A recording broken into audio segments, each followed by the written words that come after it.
Hi guys, today I'm here with another Craft Kitsune box, and I am very excited for this month's, March's theme, which is miniatures, basically. And it's been a super long time since I've got one of these. The last one I got didn't even have the custom box yet, so I'm really excited because I have to say, this is really, really beautiful. I absolutely love the box, and I'm super excited to see what we have. So this month's theme, like I said, is basically a kind of garden miniature.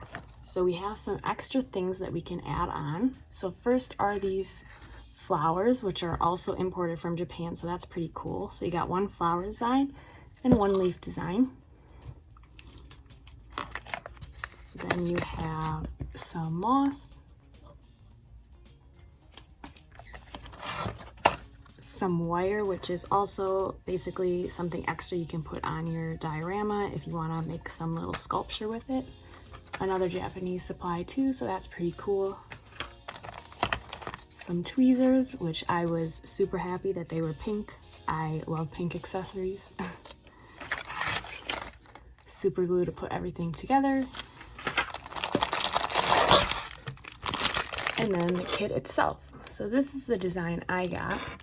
I got an upgraded kit because I waited a little longer for shipping, so you could either get my design or this purple one here. I was actually hoping for the purple, but luck's never in my favor, so but I'm still really excited to do this design, and I think the other designs might be getting added to the shop at a later date, so I'm definitely going to pick up some more when I have the chance. And then you have the little instruction guide, basically, and all the supplies. So I'm super excited to get started. So opening up the kit, you can see how everything was, packaged all together, and they had the instructions, which are in Japanese if you buy them, but I mean, everything's pretty self-explanatory with the images, I think, and there's always Google Translate. You can actually take images, take photos of things, and it'll translate it for you, but I didn't feel like I ever really needed that for anything.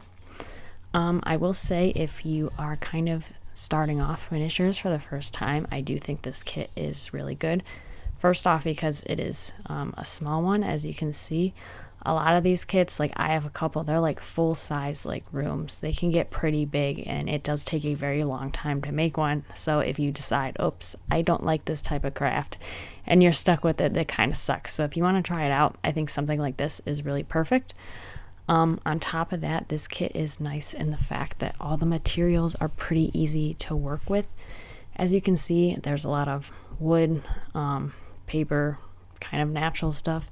So all of that stuff usually works pretty easily when it comes to gluing it with super glue, because a lot of times if you're working with really tiny stuff, like a lot of the kits I have, it's really tiny, plastic beads or metal stuff, and unfortunately, no matter what type of glue you have, it just doesn't usually stick together that easily, and it can get pretty frustrating. But there are only a couple things in this kit that I felt like were a little tough to put together, but otherwise it's very easy. The glue that did come with this kit was the only thing I didn't really care too much for. Unfortunately, there was just so much air trapped in my glue. Every time I was squeezing it, all of a sudden, a crap ton of glue would come out, and then it would just keep coming out. It couldn't stop because there was air stuck in it that was pushing it out. So because of that, I was getting annoyed using it, and it didn't even matter because, like I said, so much was coming out. I ended up running out of glue for this kit, and I had to use my own, so that kind of stung. But I mean, that frankly could have just happened in shipping with it getting knocked around. I don't think there's too much you could do about that, but super glue did work good for everything on this kit. I would personally recommend, if you're buying these kits, I would buy two types of glue. I would get the normal just white crafting glue, because sometimes when you're doing the paper backgrounds, that's a lot of glue you have to use, and it's best to get it as thin as possible. So I usually take a paintbrush, one of those foam paintbrushes, and put a thin thing of white glue on the wallpaper and paste it on, and that works really well. And the white glues obviously comes in bigger bottles and lasts longer, and it doesn't stink the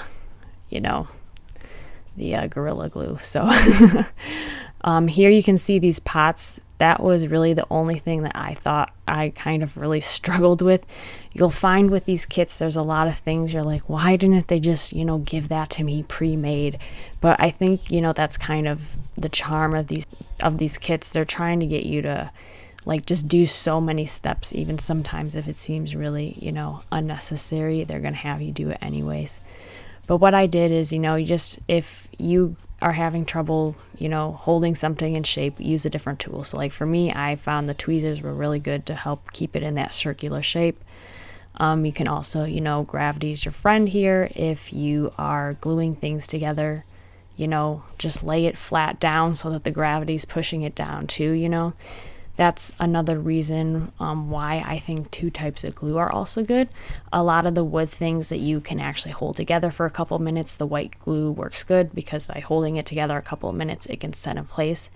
However, some of the materials, like I said, if you have metals, plastics, those you kind of want to just get over with and get it stuck together because like you can't really you're going to have to hold a bead onto something, forever if you don't get it glued on. So I would recommend just using the super glue for that. Same thing with something like this. You see I'm putting the plants on. That's a lot of very small, delicate little areas. You don't want to use too much glue, obviously, because it turns the grass and stuff into a hard mess. So you want to just use a very fine amount, which the super glue was very good for, and it got it stuck on there quickly, so you didn't have to worry about the plants falling out everywhere. But overall, I did like this kit. I, had all the materials I needed that you were given everything you needed really, and they did have extra stuff. I definitely had extra foliage parts for this kit, so you could really have decorated this however you want. I tried to stick as close to the instructions as I could, but I think it's a fun starter kit, and I would recommend miniature making if anyone hasn't tried it. I just think it's the cutest thing, making these little rooms, something for this, if you had a really cute little plant area in your house, this would look so cute tucked in with all the natural plants and stuff outside. Here you can see, I don't think I was wearing these earlier. I busted out my gloves. I would also recommend that if you're using super glue. That's another perk of using the white glue, is that it comes off really easy if you get it anywhere. Wow, the super glue gets stuck on you. And I find that even no matter what, I always kind of revert to using my fingers for some of this stuff, because it just sometimes the tweezers, you obviously don't want to get in the glue either, they'll get stuck, and sometimes you need more force to hold something down. So I kind of always try to protect my fingers, because no matter what, I get glue on them, which always stinks. So I would recommend a nice thick pair of gloves as well. But yeah, overall, I really like the kit. Another thing too that I like about this box is, like I said, I am very late reviewing this. I did make it right away when I got it. I just didn't get around to this video until now. But I think I did check recently, and I think kits like this, kind of the outdoor gardens, they still have on the Craft Kitsune website. And then there's also more kits that are it looks like it's kind of the same brand, but it's a different setting, it's indoor settings. So I would definitely recommend checking that out, because the other really big positive is, as you saw, they are imported from Japan. I even tried looking up the brand, and I really can't find anyone else selling it. So that's one thing I think is really cool about Craft Kitsune, is how they can import in items, and they're really, I think, a fair price for them too, because that's the other problem. A lot of these sites, where you can get the stuff from Japan, I do feel like it's pretty expensive sometimes. But I really like these kits. I think it was really great. And if you want to continue pursuing this, Amazon and a lot of other sites, they have a lot of bigger kits, all different types of settings. If you just look in, they're called miniature dollhouse kits. So I would definitely recommend starting off with something small like this, and then if you want to keep going, getting one of those bigger kits, because they do take up a lot of time. They're definitely, I think, worth the money for them. They're really not too expensive for how much time you get out of it, and then you get a really cute item you can put in your room afterwards. So overall, I really like this kit, and I would recommend for anyone else to try it.